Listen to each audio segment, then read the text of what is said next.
In public, it'll never happen, the whole Asian Mm-hmm. face thing. But this is very clearly a problem that the Chinese created themselves. And since Xi no longer has advisors that are worth their skin, it's got to all come direct from him. And, let's assume that he's the smartest leader in world history. He's still only one guy, and he's got to personally manage every single detail of a multi-trillion-dollar economy. Of course he's going to fail. I want to talk about China in more depth in just a second, but I want to stay with, because we're talking a year after with the Ukraine situation, because energy, there were a couple things that happened, right? You mentioned energy briefly. There were dire concerns about what was going to happen, especially to Europe with the energy situation, but they managed through. Is this crisis averted or just delayed? Well, one crisis has happened. It's just in stealth mode. Let's deal with the one that hasn't happened because it still might. So most Russian crude that is in Western Siberia is produced in the permafrost. And so if there's any appreciable takedown of takeaway capacity because of boycotts or sanctions or whatever else, the pressure builds back up in the wells until you get to the permafrost, and then the wells freeze shut. The water that comes up as a byproduct of oil production turns into ice, and when water freezes into ice, it expands and it pops the pipes. We know this because it happened in 1992, and it took the fields offline for 30 years. Now, in Russia, to this point, that has not happened because they do have a little bit of a swing production. There's about 1 million barrels a day in the western part of the country that is not in permafrost, and that they can turn off and on. Now, when I had spoke to you a year ago, that 1 million barrels a day had already gone offline, and like the next incremental barrel was in the danger zone. But the Europeans designed their sanctions specifically to allow crude to keep flowing. They're trying to reduce Russia's money, but they're not trying to destroy themselves. So they want to give themselves time to wean themselves off.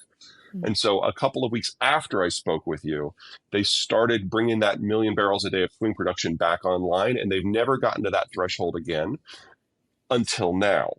Now probably 700 to 800,000 of that swing is offline again. And we're now in an environment where every reinsurance company in the world has said we're not going to insure any Russian vessels whatsoever. So the danger is still there.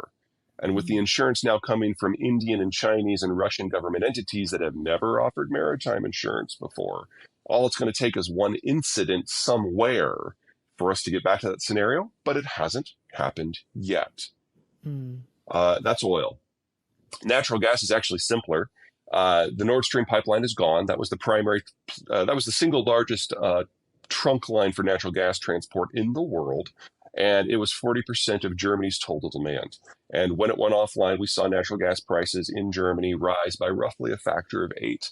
Now, if you look at natural gas prices today, you will notice that they're pretty low, but 3 things have happened that are not sustainable. Number one, temperatures in Europe have been 30 degrees above average for almost 8 weeks, historically unprecedented. So demand is lower on the consumer side.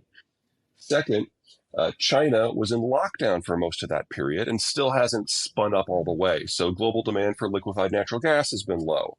But third, and most importantly, the Germans shut down their industrial space. They're not making fertilizer or smelting aluminum or forging steel right now.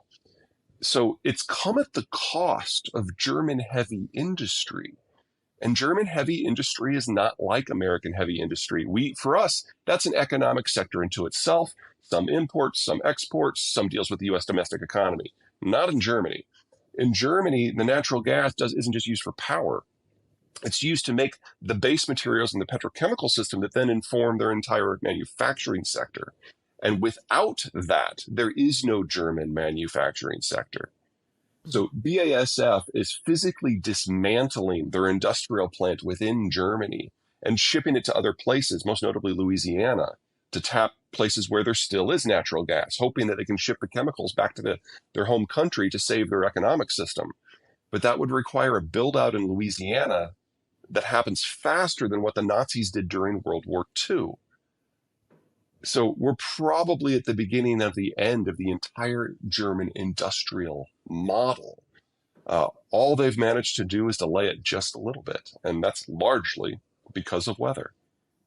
So this goes back to your point that some unexpected things happen, i.e. Ukraine surviving as long as they have and still in the fight, which delayed all the economic effects that we expected to see. So it sounds like you're saying we haven't solved, no one solved the problem. Europe hasn't solved its energy problem.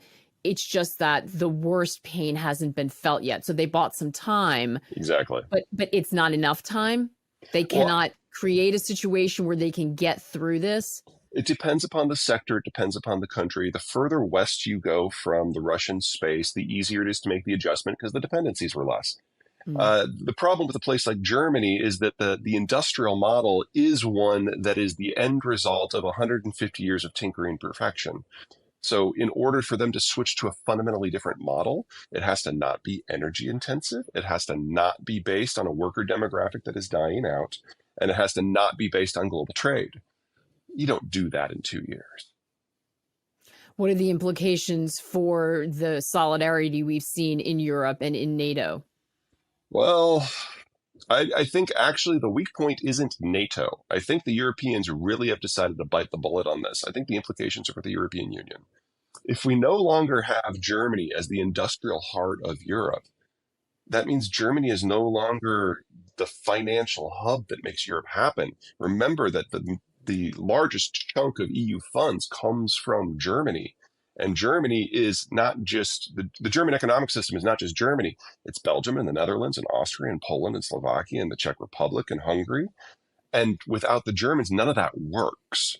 So the Germans don't provide the funding that is necessary for the EU to function. The Germans don't provide the employment that allows the social model of Europe to function. Mm. We're talking about a death blow to the EU that's an indirect outcome of the war. Do they see that yet?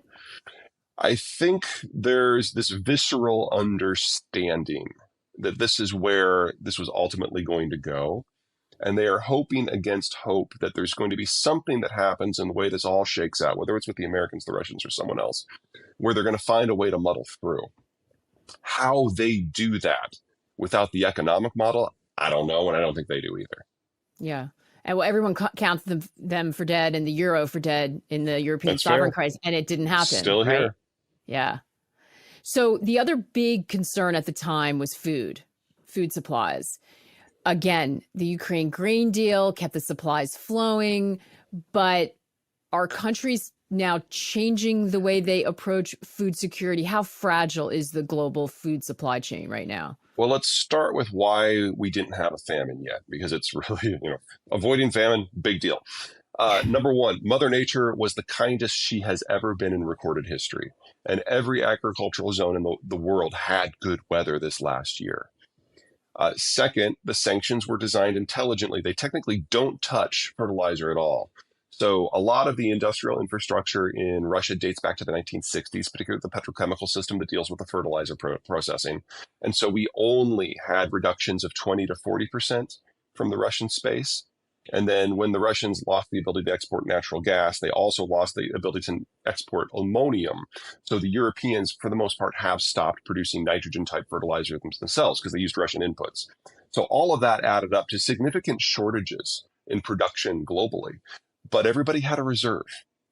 And most countries have now drawn down that reserve. So we're entering this year in a significantly worse position than we did last year, but no one's tank is completely dry yet. I've got some very big concerns for this year. When you're talking